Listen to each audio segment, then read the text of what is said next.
Hello and welcome to Leading Edge Detailing. We're back at the Roselle workshop and a car has been with me for a few weeks now and I've been really itching to share it with you, and it's finally kind of done. So before we get on to that, say hi Steve. Hello. So we are working away and we do have a few nice cars in the shop, but the highlight of probably my year and my absolute favorite car, for reasons that I will explain in a minute. And you might think, wow, Eamon, for the cars that you guys have in the shop, really, is this your favorite car? And back then it wasn't as expensive as it is now, but there's a very valid reason why it's my favorite car, and it is, boom, the Honda NSX. Now, it's not just the Honda NSX, this one, bear with me. I will show you why it is not just a Honda NSX. Actually, we can see from here. It is a genuine NSX Type R. I don't know how many are in Australia of this. I'll do a quick peek on the inside, even though, look at that, back in the day, no airbags, no power steering, pretty much 9,000 RPM, manual. Have a look at this. So the Honda NSX had these kind of seats back in the day. I don't know if it was actually as a factory option or not, where just now the exotic cars are having them. So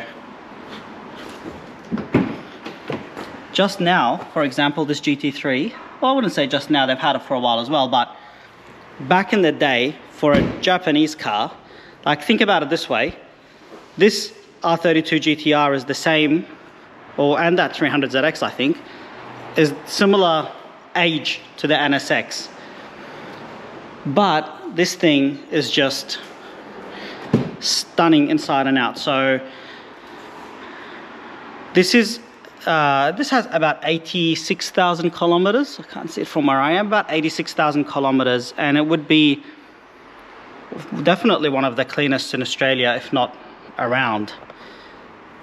Have a look at this. So, and I will finish off this video with the car on the ground, but look at all this alloy,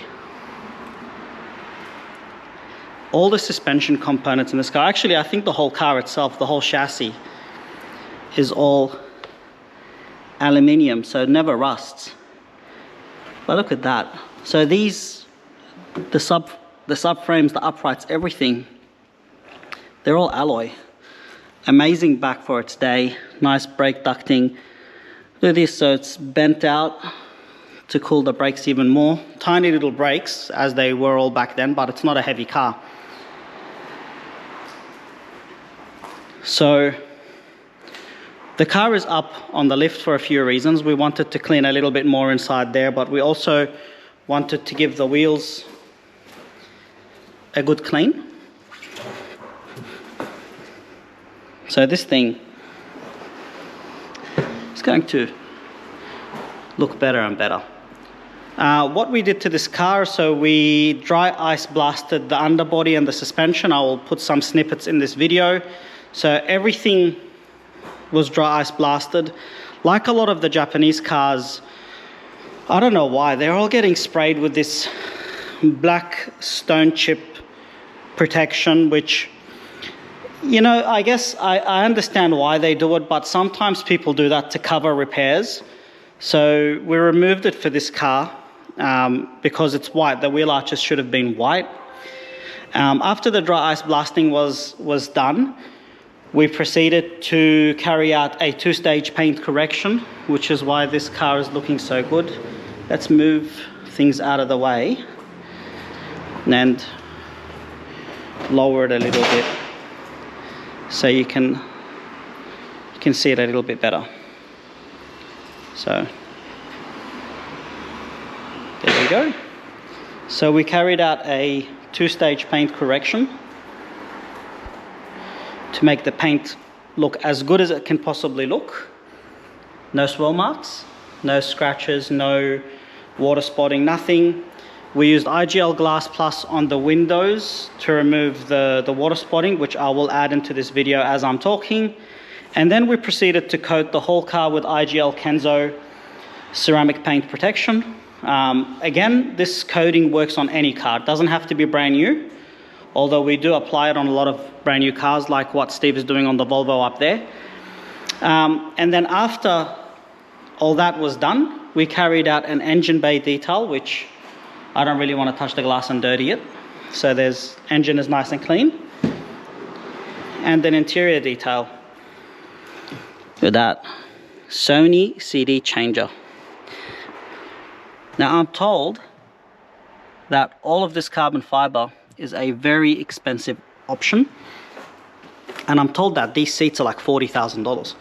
It wouldn't surprise me, because this car is so rare. I don't know how many are in Australia of this, but I don't think there would be many in this condition. I don't think there'd be many of these cars at all in the world really left.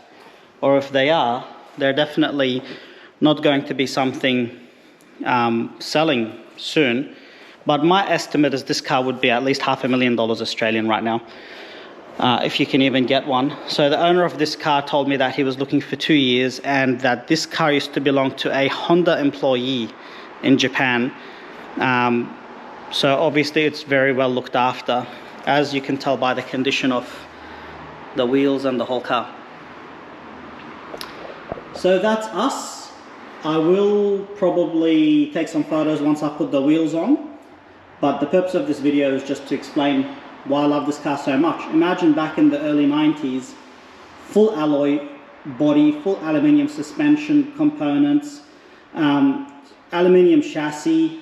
This car to me is the dream car. You can watch best motoring videos online, and this thing will be keeping up with Ferrari F40s and even R35 GTRs on the track, the NA2.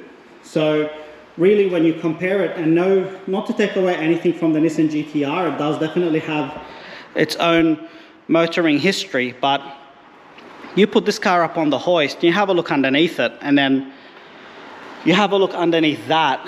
That is an exotic car. This thing looks like just a normal road car. You know, maybe little bits and pieces of alloy, but that thing, you just know it's expensive. And look at how well it aged too. So if you like this video, please let us know. If you have any questions about this car or anything else we have done or are doing in the shop, please let us know. And please subscribe and press the notifications icon. Thank you for visiting Leading Edge Detailing.